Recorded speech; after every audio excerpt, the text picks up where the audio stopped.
जिंदगी में खुशियां और गम का आना जाना लगा रहता है। जहां छोटी छोटी खुशियां हमारे चेहरे पर अनायास ही एक मुस्कान ले आती, तो वही गम के लम्हे हमारी आंखों से आंसू बनकर गिर जाते हैं। आज के हमारे शो लव गुरु में हम बात करेंगे अपने एक नए कॉलर से और पूछेंगे उनकी लव प्रॉब्लम्स को और बताएंगे उनके सॉल्यूशंस।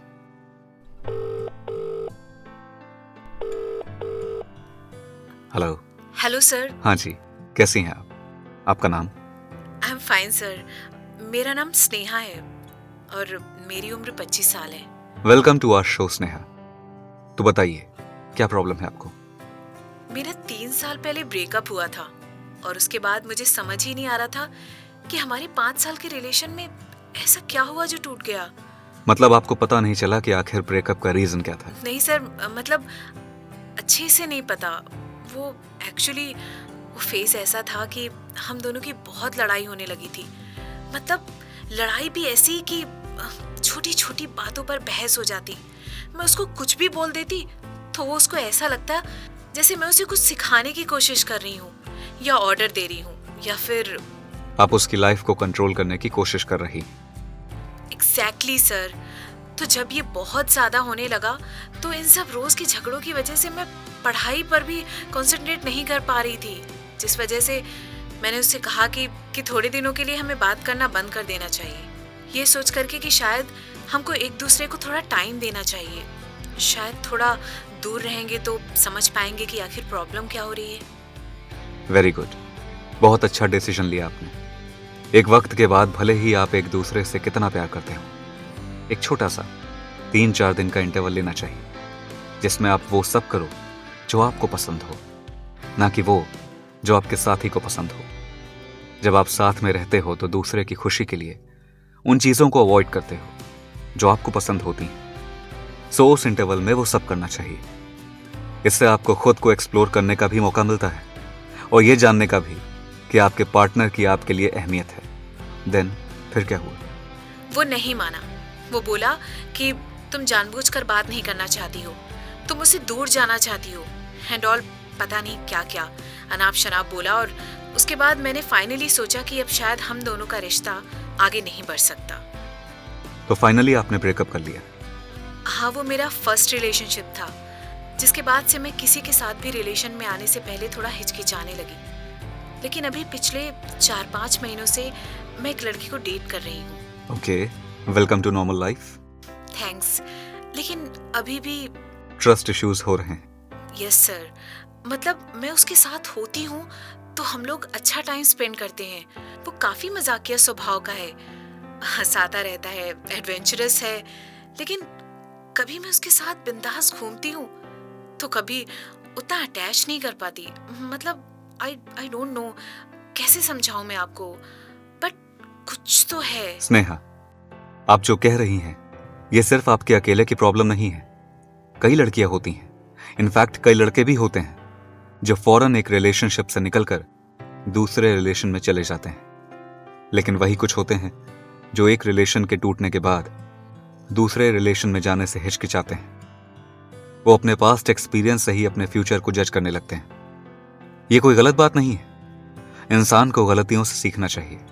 लेकिन इसका मतलब ये नहीं कि अगर आप एक बार साइकिल चलाते हुए गिर गए तो साइकिल चलाना छोड़ देंगे। ठीक कहा ना? तो खुद को थोड़ा मौका दो। उसके साथ टाइम स्पेंड करना अच्छी बात है, लेकिन अगर आप उसको ऐसा फील कराओगी कि आप उस समय उसके साथ नहीं हो तो उसको भी लगेगा that you are not interested in him, जो थोड़ा सा प्रॉब्लमेटिक हो सकता है। वो मैं समझ सकती हूँ, लेकिन कभी कभी उसकी बातें थोड़ी ऐसी हो जाती हैं जो ऑफेंड कर जाती हैं। आई मीन ऑफेंड नहीं करती, लेकिन मुझे थोड़ी अजीब लगती हैं। जैसे क्या? ऐसी क्या बात होती है? समटाइम्स ऐसा फील होता है कि वो मेरे साथ सिर्फ इंटीमेट होना चाहता है। कोई भी टॉपिक हो बातों का, उनको सेक्स की ओर ही मोड़ने की कोशिश करता है। मेरे पास्ट रिलेशन से रिलेटेड सवाल करता है, लेकिन इंटीमेसी वाले, तो वो बातें कभी कभी अजीब लगती हैं। देखिए, अगर वो ऐसा कुछ पूछता है तो डिपेंड करता है कि वो आखिर घुमा फिरा कर पूछना क्या चाहता है। क्योंकि जैसा आपने कहा कि वो कोई भी बात हो, उसको ट्राई करता है, भले जोक में ही सही, सेक्स की तरफ ले जाने की, और आपके पास्ट रिलेशनशिप पर भी सवाल उठा रहा है, जो गलत है, क्योंकि वो एक पास्ट था जो बीत गया। उस समय आप एक अलग रिलेशनशिप में थी, और अगर उस रिलेशनशिप में आप अपने बॉयफ्रेंड के साथ इंटीमेट भी हुई तो भी वो कोई बुरी बात नहीं है। लुक, इंटीमेसी एक रिश्ते को मजबूत करने का काम करती है। आप किसी शख्स पर भरोसा करते हो, इसीलिए आप उसके साथ इंटीमेट होते हो। और अगर कोई इस बात को गलत समझता है तो उसकी सोच बहुत ऊंची किस्म की है, और आप उस पास्ट से अब निकलना चाहते हो तो उसको भी आपका फेवर करना चाहिए, ना कि उसकी बातें करके उसकी याद दिलानी चाहिए। एग्जैक्टली, वो मैं भी समझती हूँ, और इसी वजह से कंफ्यूज भी हूँ कि मुझे उस लड़के के साथ अपना रिश्ता आगे बढ़ाना चाहिए या फिर इसको यहीं पर रोक देना चाहिए। आपको उनसे क्लियर कट टू कट बात करनी चाहिए। रिलेशनशिप में बातें छुपाकर रिश्ता दबता है, और बातें करके रिश्ते की नींव मजबूत होती है। दिल से दिल का रिश्ता जितना पारदर्शी, ट्रांसपेरेंट होगा, उतना अच्छा होगा, ताकि उस पर लगे हल्के से दाग भी आपको साफ दिख सकें, और आप उन्हें सही वक्त पर साफ करके अपने रिश्ते को मैला होने से बचा सकें। तो मेरी तो आपके लिए यही एडवाइस है कि आप उनसे साफ साफ बात करिए, और अगर वो बात करने में हिचकिचाता है या बात को बदलने की, पलटने की कोशिश करता है, तो इसे एज अ रेड सिग्नल ही समझो। फिर मैं नहीं मानता कि वो तुमको जैसे भी तुम हो वैसे कभी एक्सेप्ट कर सकेगा। हाँ, मैं समझ रही हूँ। कहीं अगर मैं ऐसे सीधे सीधे ही उससे बात करूँ तो कहीं ऐसा तो नहीं कि उसे कुछ बुरा लगेगा।